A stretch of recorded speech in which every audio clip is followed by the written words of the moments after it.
Good afternoon. My name is Salancay Morales. I am the lead on business and human rights at Indigenous Peoples' Rights International. And today we'll be discussing elements related to Indigenous peoples and just transition and very recent big conversations that took place in the context of a conference as well as side events here during the UN Permanent Forum on Indigenous Issues. Along with me, we have Michelle Cook, who is the director of Divest, Invest, Protect, Joanne Carling, the executive director of Indigenous Peoples' Rights International, and Anna Shbona from the co-director of, or the co-head of the Civic Freedoms and Human Rights Defenders program at the Business and Human Rights Resource Center. To get us started in this conversation, I wanted to ask Joanne, what brought us here to discuss this issue and about the conference that we just had? So if I may get your context on. Okay, good day to everyone. The context and background of why we decided to co-organize the conference on Indigenous peoples and the just transition were from different factors. One, as we pursue our work on against the criminalization of Indigenous peoples, we have observed an increasing and alarming cases of violations and attacks to Indigenous peoples by imposed renewable energy projects and at the same time the mining of transition minerals. Second is that while Indigenous peoples are victimized by these developments, they don't understand where this is coming from, who is pushing this agenda, and why is this suddenly increasing in their territory. So there's lack of understanding on this whole issue of just transition or energy transition that is taking place in Indigenous territories without even informing them what this is all about. And the third point is that we actually support the transition away from fossil fuel to renewable energy, and we need to do this fast, the transition from fossil fuel. But if we do it fast by ignoring and violating the rights of Indigenous peoples, we will not be able to address the climate crisis effectively. So those are the reasons why we decided to organize this conference, so that we address these key issues and at the same time bring to forth the good examples that Indigenous peoples have initiated in providing real solutions to access to justice, access to renewable energy.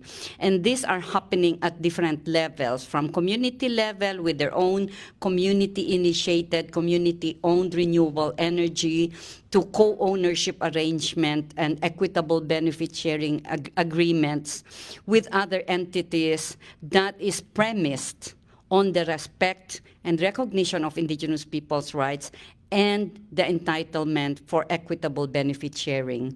And that is part of the solution, that we're not just against this kind of imposition, but there are also solutions that Indigenous peoples are providing for us to effectively address the climate crisis. So that's the background of why we organized this conference.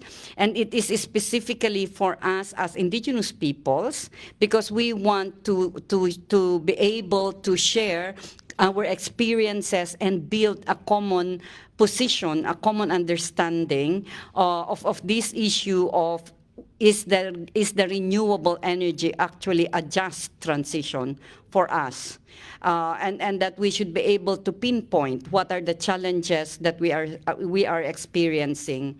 So the plan is to come out with a declaration of a united position that also will express the solidarity and collaboration of Indigenous peoples on this issue, as well as put forward the solutions that we are having.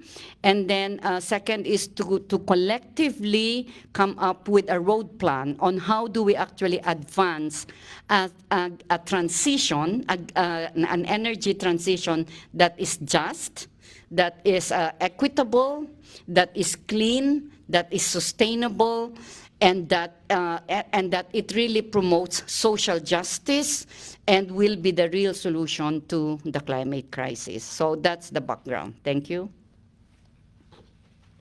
Thank you very much, Joanne. And this conference that took place between April 12th and the 14th, it gathered Indigenous peoples representatives from 87 Indigenous peoples representatives from at least 35 different countries and the 7 social-cultural regions around the world. And having shared those moments during the conference, it was very interesting to see, interesting on one end, but very concerning on the other.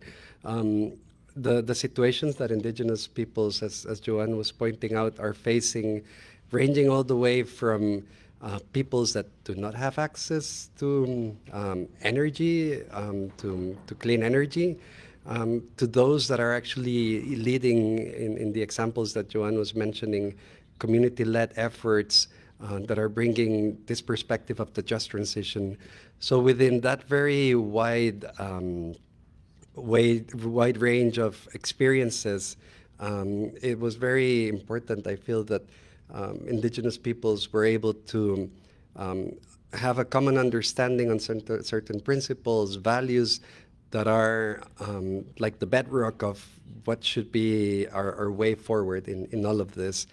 And Joanne, if I may ask, could you elaborate a little bit more on what came out in this declaration? And then we'll move to listen a bit more on the regional. Yeah, yes.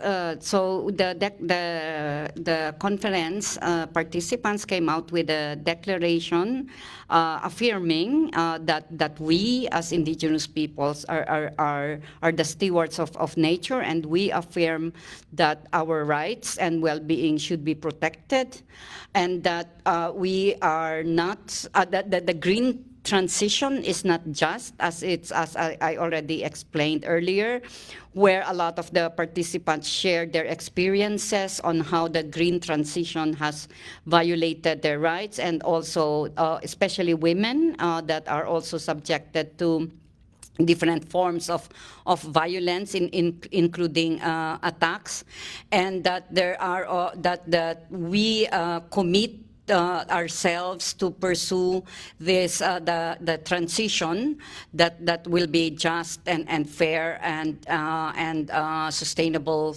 and equitable for everyone.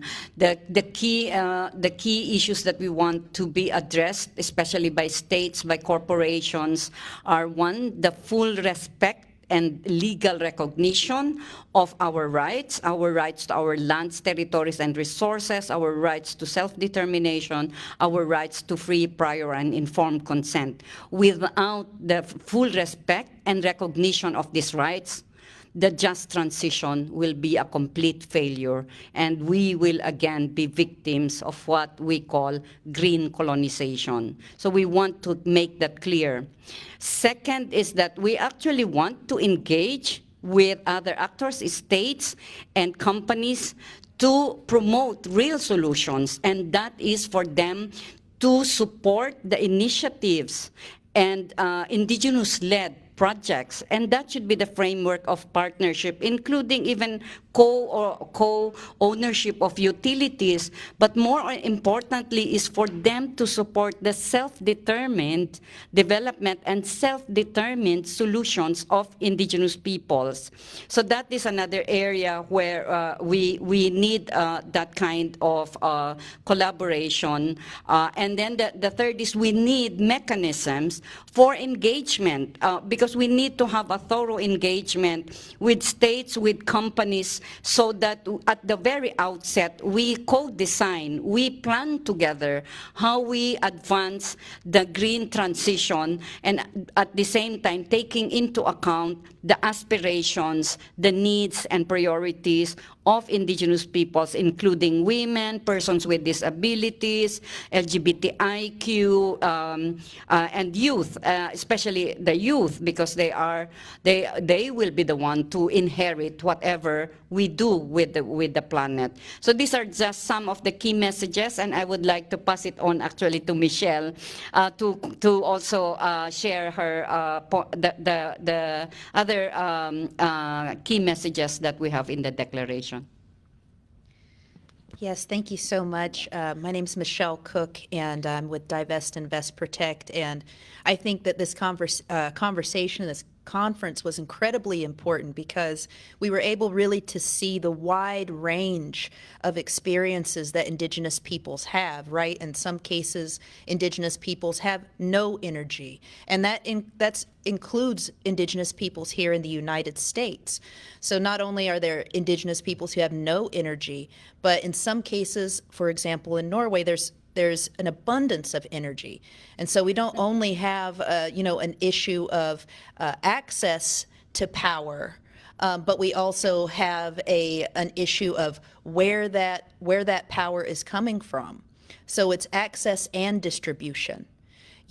How are we able to access that power? And then once we do, how is that actually distributed to Indigenous peoples? And what we've seen from this conversation is that there is no one size fits all, that many people are engaged at this moment in time at different places. And so we have to be very careful about how we move forward this agenda so that we're going at the pace of Indigenous peoples and meeting them where they are on the ground. And of course, it's incredibly important. What was coming from the conversation as well was a need for corporate due diligence and for corporate accountability throughout the Indigenous world. Extractive industries are mining minerals and other resources for domestic energy or export of energy, but yet Indigenous peoples are not benefiting from those projects, and very often their human rights are being violated. And then again, when we look throughout the jurisdictions of the world, we're trying to find where are the places in the world where Indigenous peoples can find justice. And what we're finding, frankly, is that there are very, very few places where Indigenous people are guaranteed a remedy for very basic and also very gross human rights abuses and violations. And so in 2024, we still very much are trying to get Indigenous peoples throughout the world recognized, their juridical personality recognized, still very much trying in 2024 to get the basic, simple right to say no to free, prior, informed consent.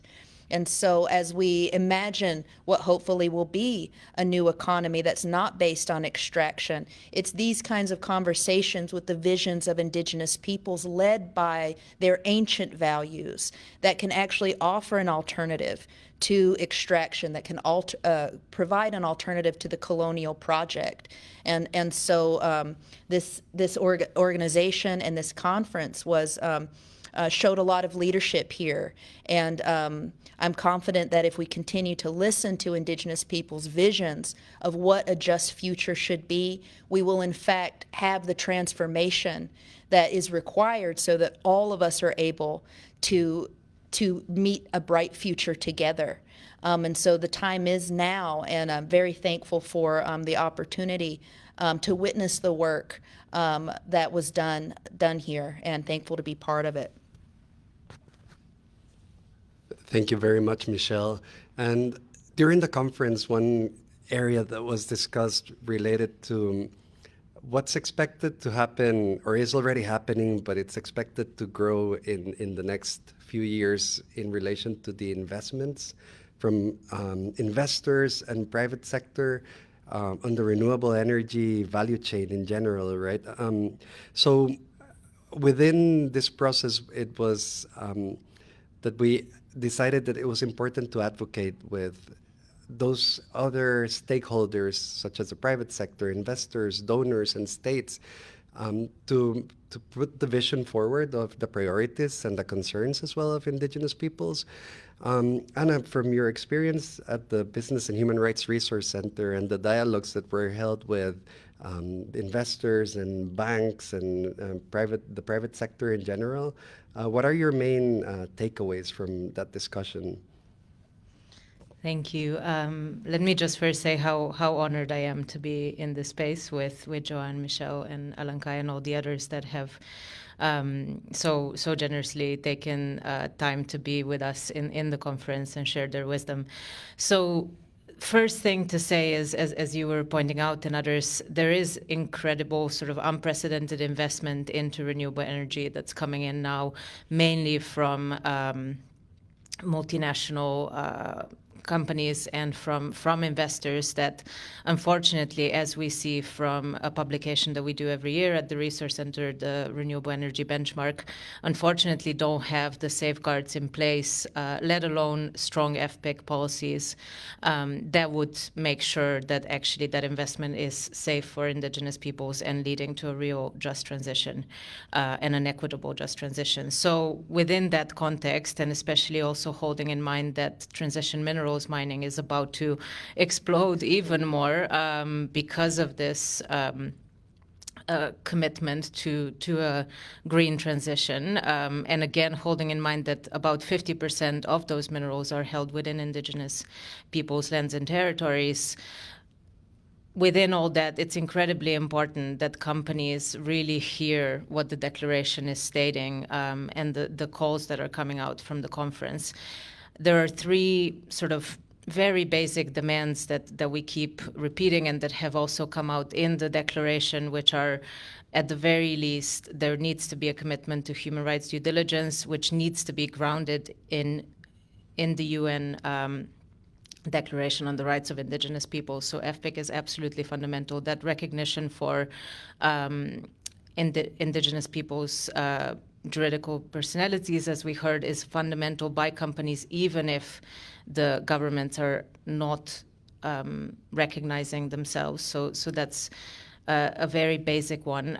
The second one is the commitment to fair negotiations. Again, the recognition by investors and companies that FPIC is not one size fits all, that every community, Indigenous people's community, defines it for themselves. And thirdly, the importance of shared prosperity. So we have been hearing benefit sharing, co-ownership, leadership by Indigenous peoples needs to be recognized and supported. So those are some of the key things that we have heard and that have also come across in the dialogue that was held yesterday with over 40 investors, banks, mining companies, renewable energy companies. My perception, and I think I heard the same from a few of us, is that it's so rare that these conversations happen with the private sector, and they really should not be so rare. So the fact that we all came together, it does show some openness from the private sector to have these Indigenous peoples-led conversations,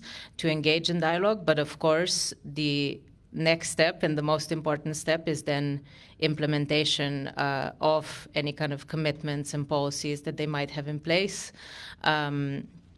Just last thing I'll say is we've heard some inspiring examples from, for example, an Indigenous investor from Canada that was sharing how they were able to really create funds, I believe in about $150 million and raising an additional $50 million that will go towards renewable energy, but one that is led by Indigenous peoples, that is culturally appropriate, gender appropriate.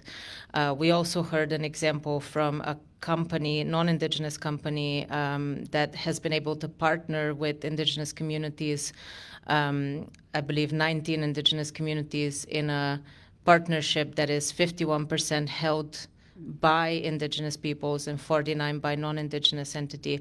So those kind of examples just show how compatible Indigenous peoples' worldviews and rights are with the just transition, and in fact fundamental to it. Thank you very much, Anna. And indeed, this is the forces that are driving a lot of this process in terms of the investment. It requires for us to engage and put this vision forward to make sure that we generate as much changes as possible. And perhaps I wanted to explore with Michelle the experience that you have had in terms of divest, invest, and protect, and this role with the private sector. Where do you think like key challenges may lie in terms of bringing changes to happen, like from what you have experienced here in the U.S.? There should be an expectation that businesses engage with local communities. But what we see from this conference and from the work that Divest, Invest, Protect does is that that's actually the exception and it's not the norm.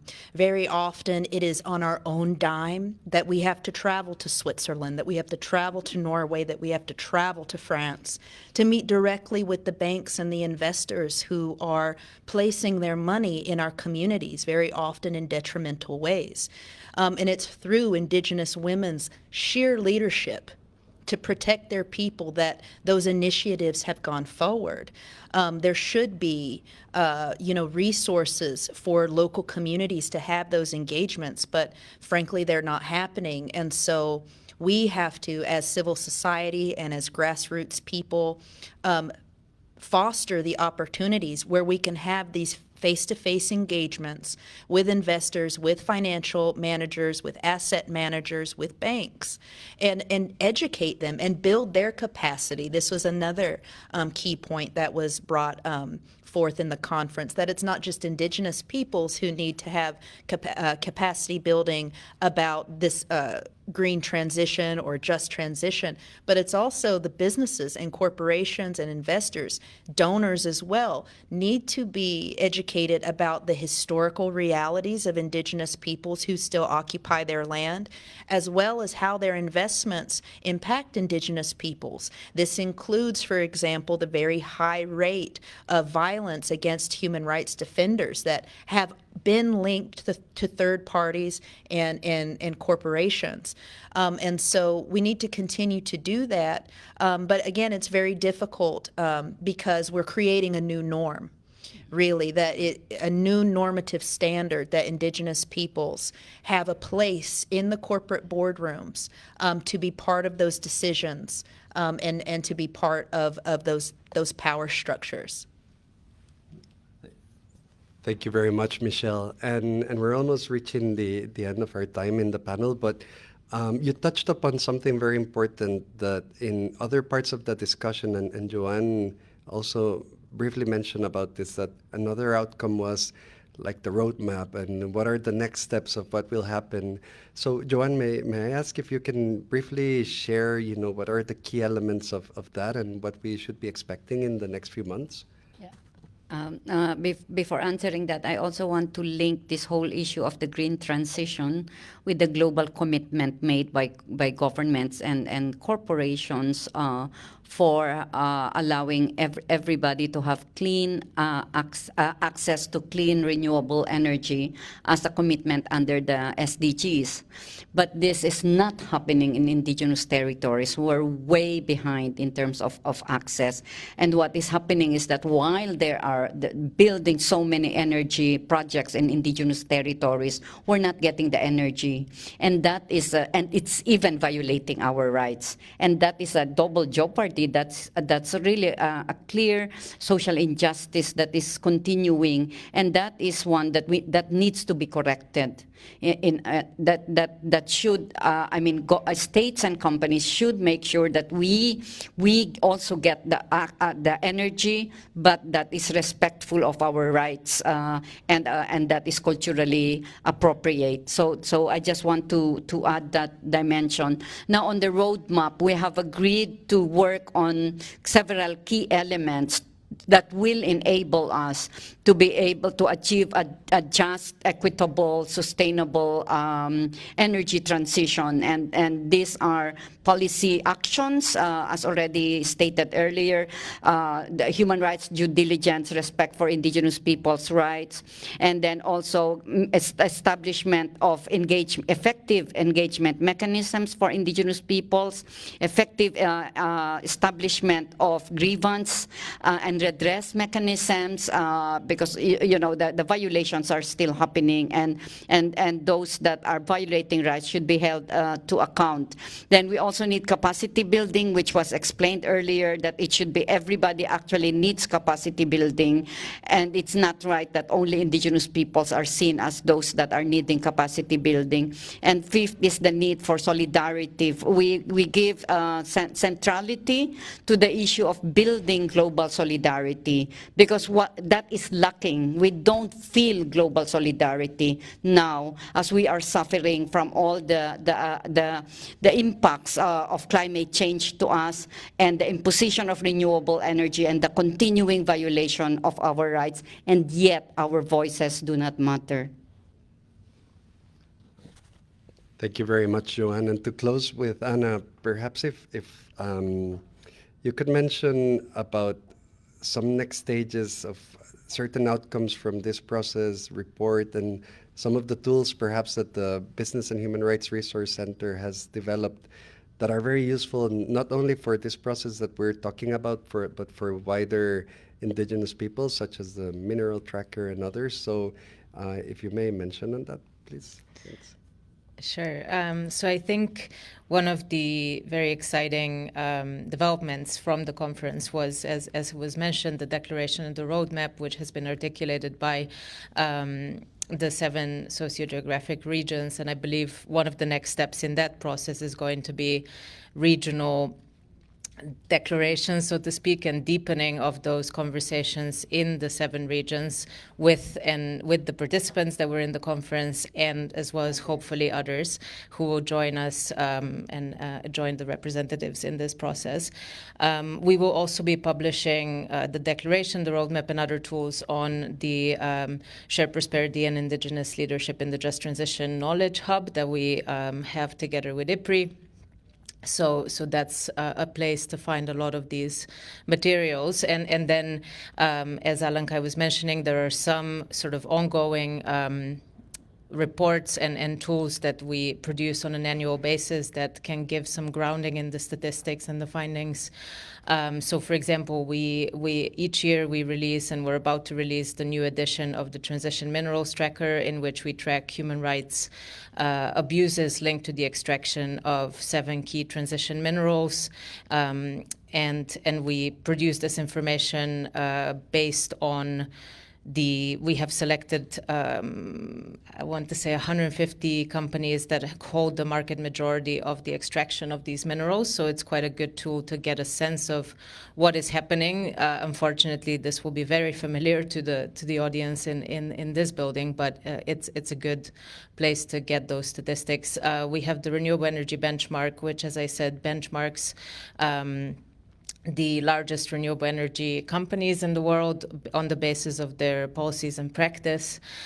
So again, another tool to hold companies to account. And then thirdly, I want to mention also our annual analysis on human rights defenders in business, where we track attacks related to business against human rights defenders. As we have heard, unfortunately, indigenous peoples are disproportionately attacked when they defend their rights. And so this will unfortunately be, again, another finding on the 7th of May when this annual analysis comes out. Michelle, Joanne, Anna, thank you very much for your time. And as we mentioned, this is an ongoing conversation. We'll have regional discussions.